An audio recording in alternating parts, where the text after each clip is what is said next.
A common thing I hear a lot of people say about Rise of Skywalker, and the sequel trilogy in general, is something along the lines of, but doesn't all this undo the achievements of Anakin Skywalker bringing balance to the Force in Return of the Jedi? The people who say this are, of course, referring to when George Lucas started saying, while he was making the prequels, that the Star Wars prequel and original trilogies are actually telling the overall story arc of Anakin Skywalker, the quote-unquote chosen one, someone who would bring balance to the Force. The problem with that is that it's kind of a retcon. The original trilogy is not the story of Darth Vader being redeemed. It's the story of Luke Skywalker becoming the hero of the rebellion and saving the galaxy by defeating the Empire. And the way he does that happens to be by getting Vader to come back to the light. Although he was a very important part, it was never all about Darth Vader. If you really think about it, Vader barely does anything in A New Hope, and throughout the original trilogy he's mostly just the archetypal bad guy, the symbol of evil and power, mostly style, not much characterization. We don't see his inner emotions like hate or conflict. We only really start to see a glimpse of his inner emotions in Return of the Jedi at the very end of the original trilogy. So I don't think you can really argue that the original trilogy is about Darth Vader. It's clearly about Luke and his relationships with his friends, and as the story goes on, with his father Darth Vader as well.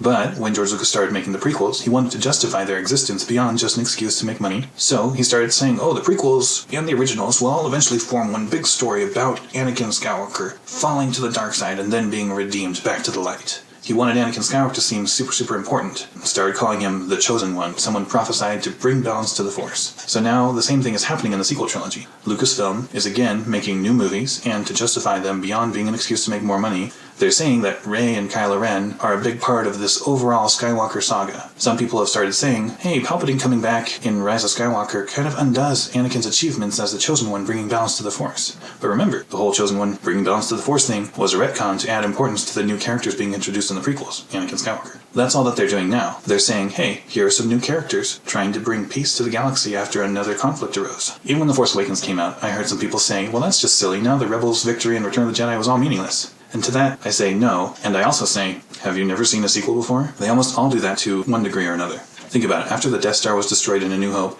there's this whole celebration. It seems pretty final. I'm sure plenty of people were shocked at the enormous, powerful presence of the Empire in The Empire Strikes Back. They probably felt like it seemed to invalidate the Rebels' victory, destroying the Death Star and celebrating in A New Hope. Similarly, The Phantom Menace ends with a big celebration at the end, but as the prequels continue, we see that that was basically a hollow, meaningless victory. That's how sequels work. There's always going to be some new, more powerful, more important threat down the road. As Qui-Gon said, there's always a bigger fish. So when some people say, why does it feel like Rey is the new Chosen One instead of Anakin? In a way, they're kind of right. Just like with the prequels, the sequels have added new characters who we're now being told are super important to saving the galaxy. The only reason it really bothers people is when you're listening to the narrative George Lucas was pushing to promote the prequels, then it starts to seem like it was all about Anakin all along, and then it starts to feel weird when Rey and Ben Solo come into the story. But when you take all the Star Wars films by themselves, each trilogy is about new heroes who rise to fight for the galaxy and face the dark side. Because he thought at the time he was done making Star Wars films, George Lucas started implying that once the galaxy was saved, the Force would kind of stay balanced once and for all.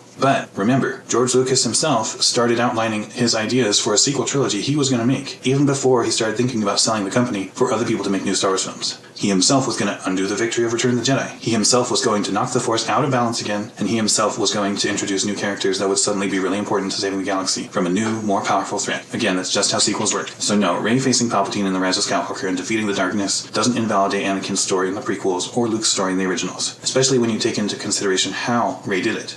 Now the next part of this video is going to be spoilers for Rise of Skywalker, so don't keep watching unless you've already seen it. So, it especially makes sense when you take into consideration that Rey didn't do that alone. Rey defeating Palpatine and saving the day works even better now that we know that Luke and Anakin Skywalker and all the Jedi of the past lend their strengths to Rey, and together they vanquish the Sith. Hey everybody, thanks for watching. You can check out my Patreon right here. Definitely remember to like and share the video and comment what you thought about my rant here. And if you disagree, we can all be polite. We all love Star Wars. Thanks for watching, and come back next time. May the Force be with you.